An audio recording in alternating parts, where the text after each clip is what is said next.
Hello there. Good evening. It's good to see you. It looks like one of 1MDB's former subsidiaries, SRC International, inherited the business model that 1MDB big boss Arul Kanda initially had, which was essentially...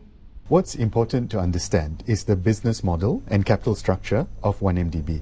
When 1MDB was set up, the government decided that it should fund itself through debt. So bank loans as well as capital markets. Now, why debt? The reason behind that was first to create a discipline. So when you have debt, you have to pay interest and principal when it is due.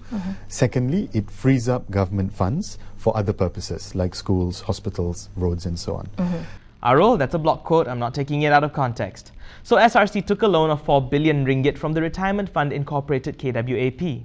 It's been 4 years since the loan was made across 2011 and 2012, and by now I'm sure you would think that KWAP wants their big bucks back. Well, guess what? They're not worried about it. Not at all. Nope. Not one single bit. According to KWAP CEO Wan Kamaruzaman Wan Ahmad, the loan is a government guaranteed one, and that means it is under the highest guarantee in the country. Thus, they're not worried about the repayment. Oh boy, I don't know about you, but I'm starting to think about what to do with my retirement money.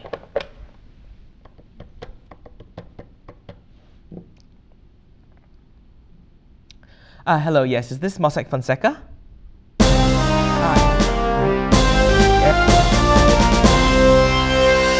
Aabar Investments PJS. That's a household name for anyone following the One Malaysia Development Berhad saga, or even those who are trying hard to follow it. To bring you up to speed, 1MDB was supposed to transfer $3.5 billion into Abu Dhabi-based Aabar Investments PJS. But for some weird reason, the money wound up in Aabar Investments PJS Ltd, based in the British Virgin Islands. Yeah, same name but different. The Swiss Attorney General's office, which is conducting an investigation into 1MDB today, says that they have elements in hand that this payment benefited a firm that was related to the motion picture industry. Yeah, talk about a plot twist. This lends credibility to the report by the Wall Street Journal that suggests that $155 million of 1MDB funds were used in the production of the award-winning film The Wolf of Wall Street. Former Deputy Prime Minister Muhyiddin Yassin has come out of the woodwork after a while of silence with yet another suggestion about the Public Accounts Committee report on 1MDB. Responding to the claims that the report had vindicated Prime Minister Najib Razak, he said that the report instead revealed the opposite. Citing Article 117 of 1MDB's Memorandum and Articles of Association, Najib, as the Board of Advisors chairperson, was directly involved in making key decisions about the company's financial commitments, including investments. He also took a swipe at government ministers for ignoring this and jumping the gun to try and clear Prime Minister Najib instead. He also said that such an arrangement where the Prime Minister is also the Finance Minister and is also the man who can make decisions for a public company has never happened before in the history of Malaysia.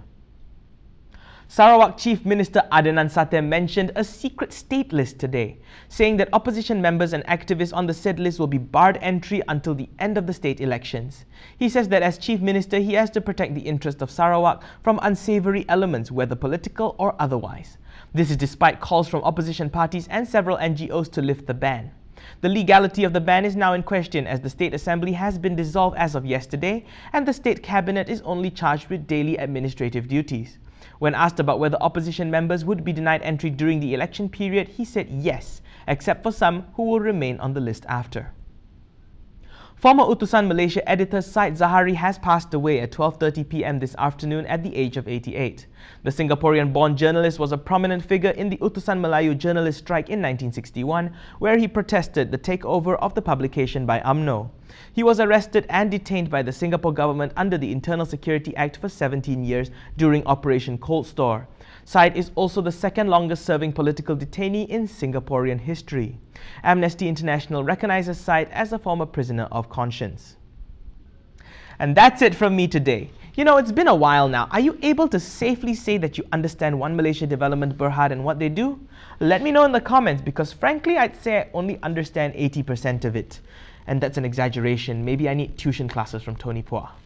Hit like and subscribe. Till next time, I'm Daniel Anthony. Thanks for watching.